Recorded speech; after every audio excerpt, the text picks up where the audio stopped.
Hi, I'm Dustin Abbott, and I'm here today to give you my review of the Viltrox Air 9mm f2.8 for Fuji X-mount.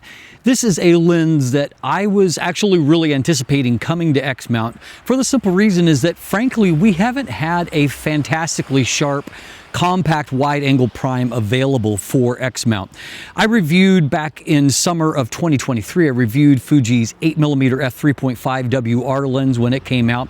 And while I really liked the form factor of the lens, and I liked generally the images in terms of, there's nice color and all of that, I was really underwhelmed by the amount of sharpness available when it came to the 40 megapixel sensor of my XH2.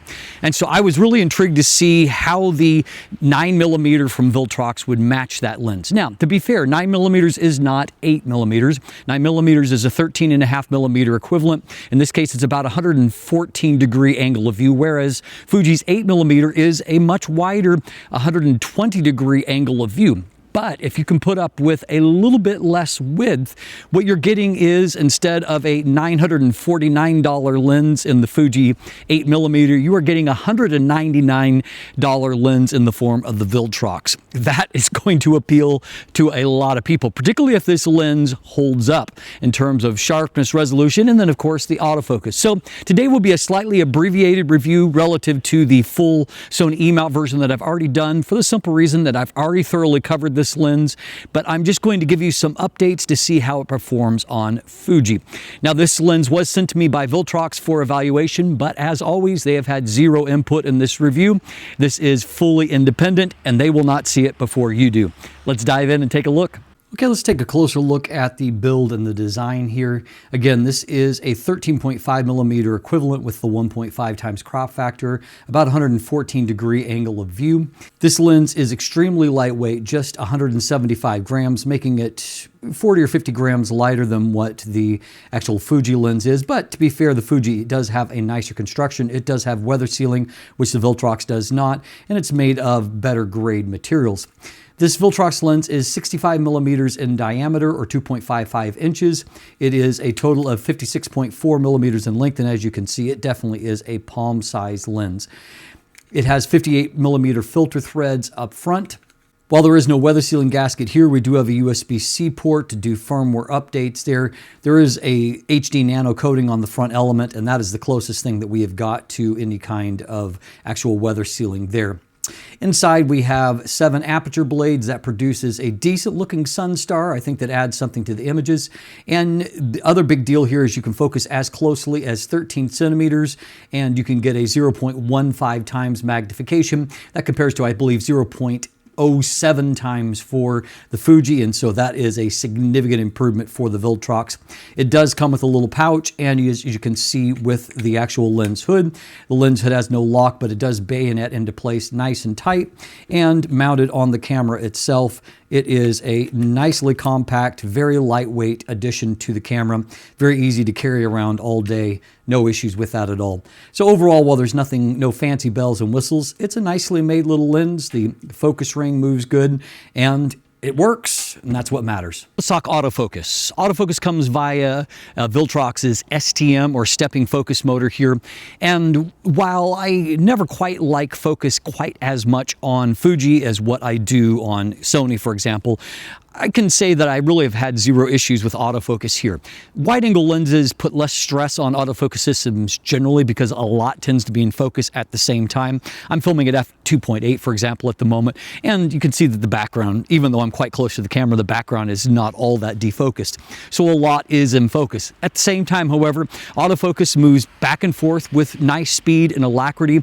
I did hear a little bit of noise in the focus motor that I didn't necessarily hear on Sony, so something about the way that it works on Fuji does create maybe a little bit extra noise. It's still very quiet in operation, But I did notice in some of my touch tests where I'm going back and forth, that I could hear just a little bit of a clicking sound there. But at the same time, autofocus is nice and quick. It was accurate. The shot where I was closer to Nala, for example, I was able to nail focus without any problem, and other shots like that. And so in general, I have no complaints about autofocus. On the same front when it comes to video performance, while touch to focus does not work very well on Fuji at all. It just, the whole touchscreen process doesn't seem to work very well, and so you can see that it doesn't move back and forth consistently. And like I mentioned, there was a little bit of sound there. There's a little bit of focus breathing. However, when I approached the camera, it did a great job. It tracked me all the way as I got close. As I moved out of frame, it snapped to the background, picked me up quickly when I stepped back in frame. So that's good. Likewise with my hand test, it moved back and forth fairly consistently there without any kind of major issue. And again, while there is some focus breathing, it's not extreme and probably won't be a significant issue for your video capture. I would say that this is going to be a very decent lens to throw on a gimbal, decent lens to use for vlogging and things like that. In general, autofocus seems to be getting the job done, and I was happy with the results that I got. All right, let's start by taking a look at vignette and distortion. Obviously, the optics here are the same, but one thing that does behave a little bit different from platform to platform is vignette. There is a very mild amount of distortion here. This is only a correction with a +3, but basically if you try to correct a little bit of barrel distortion, you end up emphasizing the pincushion distortion in the corners, as you can see. So, I mean, there's no great solution. However, to put it in context, here is the amount of distortion that is present on the Fuji 8mm f3.5 WR. And you can see it's got a massive amount of distortion. And what's more, it has the same kind of mustache type pattern when you correct. You can see here the correction of the Fuji, and you got a very similar thing where in the corners, if you try to correct for the barrel distortion, you're actually creating some pincushion distortion in the corner. So this is a clear win for the Viltrox in that it just has a whole lot less distortion to begin with. Now, unfortunately, you can see that vignette is very heavy here on the X-mount version. I had to max out the slider to achieve the, desired result, and you can see it could probably use even a bit more. By comparison here, taking a look at the Fuji, I've got it at +75, but you can see it's cleaner in the corners as well. So that's one area where the Fuji lens is going to win. So when it comes to chromatic aberrations, you can see here that the longitudinal style basically just don't exist. No problem with that. Likewise, lateral is really minimal. There's not much to see here near the edge of the frame, so a nice clean result. Perhaps the most important thing is that we finally have a small, compact, wide-angle prime that is actually sharp on Fuji. You can see here looking in the center of the frame that even at f2.8, it is fantastically sharp, even on the very high-demanding 40-megapixel sensor of my X-H2. It actually looks really impressively good in a way that I don't see hardly any lenses looking on Fuji. Likewise, here in the mid-frame, it's looking awesome. If we continue up this way, we can see there is some drop-off to the corner, but it's still quite good. If I pan down this way, we can see edge performance, pretty much everywhere is actually looking quite strong. It's looking good on all four corners. And so really quite an impressive result, particularly when I put it side by side with the results from the Fuji that I did a couple of years ago now. And you can see in the center of the frame, it's kind of like night and day. The Fuji is just so soft by comparison, whereas the Viltrox looks very sharp. Looking at this, I mean, there's just a radical difference. Looking down into the corner, you can see that the corners look extremely different. Up here in this mid-frame result, you can see it's just everywhere you look, it is completely different. The Viltrox is just so much better than the Fuji. So does that leave any room for improvement? Probably not in the center of the frame. Center of the frame is pretty much perfect already. If we look at the corners, however, you can see that they look brighter and crisper. We've gotten some vignette lift, and I would say that the resolution is just kind of moving a little bit further into the corner. You can particularly see down here how much brighter it looks at f4. Maybe a tiny bit more at f5.6, but I would say that by f4, we are very close peak performance here, and it is a very high peak performance. I would say that f5.6 is just a little bit sharper in this corner, but not by any significant measure. And again, if we pop back to the Fuji results, we can see it just doesn't look anywhere near the same kind of level of resolution and quality here. I mean, here it doesn't look the same. Looking down into the corners look like they got that Vaseline haze over the top of them. Just really, really not great. Over here, again, it just lacks the clarity and the details that we see from the Viltrox lens. And so, I mean, the Viltrox is a clear winner in sharpness. Now, diffraction hits hardest on this 40-megapixel Fuji sensor because of the incredible pixel density that's unmatched anywhere else, really. So you can see by f11, we're considerably softer, and by f16, quite soft due to the effects of diffraction.